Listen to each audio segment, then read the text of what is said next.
The moment I stepped into Redwood Academy, an unsettling chill washed over me. The grandeur of the school, with its towering spires and Gothic architecture, was awe-inspiring yet suffocating. Each step echoed through the dimly lit hallways, amplifying the silence that hung heavy in the air.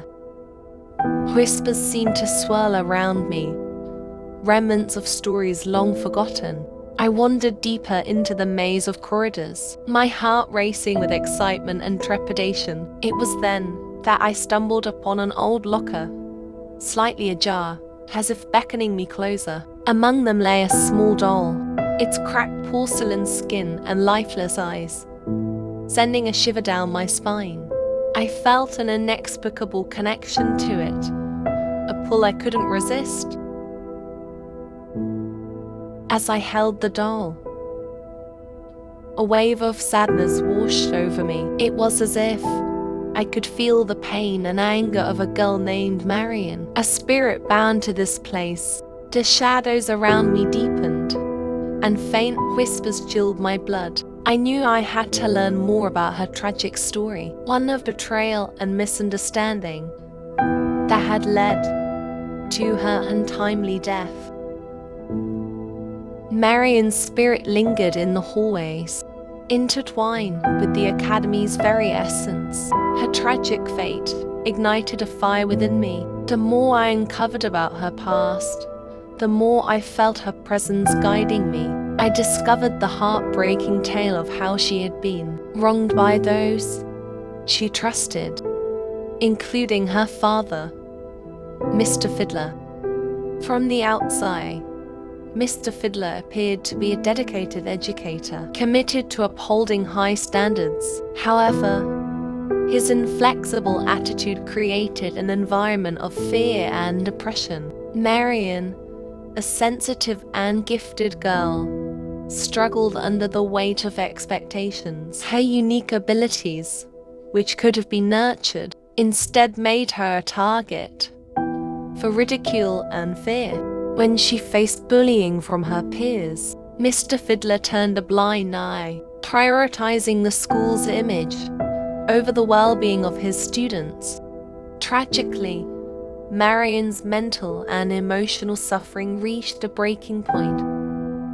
In a moment of despair, she took her own life, believing that she was a burden to those around her. Mr. Fiddler's strictness not only failed to protect her, but also contributed directly to her tragic end. He never acknowledged the signs of her distress, blinded by his obsession with discipline and control. Oliver, a once bright student, became ensnared in the chaos that followed Marion's death.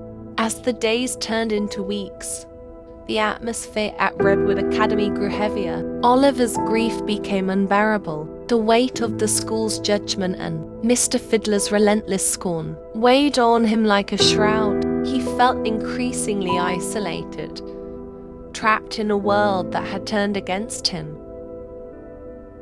One fateful day, overwhelmed by despair, Oliver fainted in the hallway and tragically fell to his death. In the aftermath, the doll, once a symbol of friendship and innocence, became a scapegoat for the community's fears. It was cast into the darkest corner of the school, shunned and labeled as cursed. Students whispered tales of evil surrounding it, and the legend of Marion and Oliver morphed into a cautionary tale about the dangers of being different. Amidst the turmoil, I began to realize the true perpetrators of this tragedy. I saw how the school, under Mr. Fiddler's oppressive rule, had mercilessly condemned to kind souls who had merely been different. The more I delved into the past, the clearer the narrative became.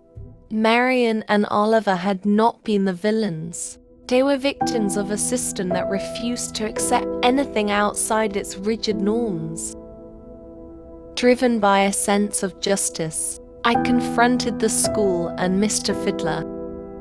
I stood before my classmates and teachers, My voice steady but filled with emotion, I recounted the stories of Marion and Oliver, highlighting their kindness, creativity, and the unique qualities that had made them special. You have killed them twice. First, with your cruelty and judgment, and now by burying their memories under a veil of fear. They deserved compassion, not scorn.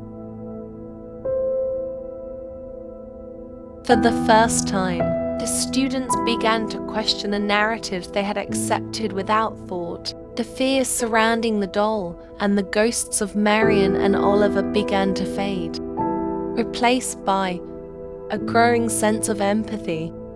In that moment, I think I became a voice for them, challenging the very foundation of fear and misunderstanding that had plagued Redwood Academy. As the students listened, a shift occurred. They began to see the doll, not as a cursed object, but as a symbol of the pain that comes from a lack of understanding and acceptance.